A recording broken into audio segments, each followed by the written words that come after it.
Hello again, this is Jonathan Miller with the Hometown Historian channel. We are here at Parker's Landing Petroglyphs, the historic marker for that. This was actually sent to me by Kim, who is one of our first subscribers and viewers, one of the earliest members of our family. He's been very generous with his time. He got me a couple of these, so I want to be doing his other one at some point and get Angela's out as well this week. Many generations of native people visited rocks along the Allegheny River near her here to inscribe images of humans, animals, mythological creatures, and abstract forms. The number and variety of designs and the undeveloped surrounding landscape make them unique. Although submerged most of the year, they provide a significant record of the legends and beliefs of the people who lived and traveled in Pennsylvania thousands of years ago.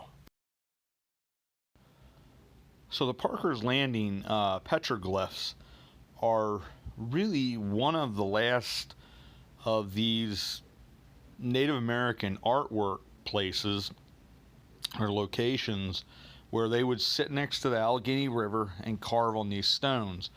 Now, most of the year, apparently, the water's too high to see a lot of this stuff. And I guess they had known it was there before the 1960s, but the first archaeological research, that was actually paid to that site, was started in the 1960s. And as they sort of cleaned the area up, they never really thought before then that it was very substantial. And then as they went into it, they realized, in fact, it was quite substantial.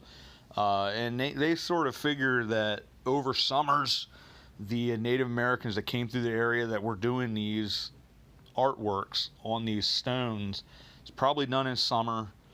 And, who knows how old it is, because they really... it really is a relatively new find, if you will. It found before that, but like just starting to research it, because in the research I try to do, normally they have like a Wikipedia page or something that's got some pretty substantial records on something of this magnitude and importance. But I found most of my stuff off a couple blogs, and just isn't a whole lot there, unfortunately. But it's several different types of animals, humans, I guess, on the hunt. They'll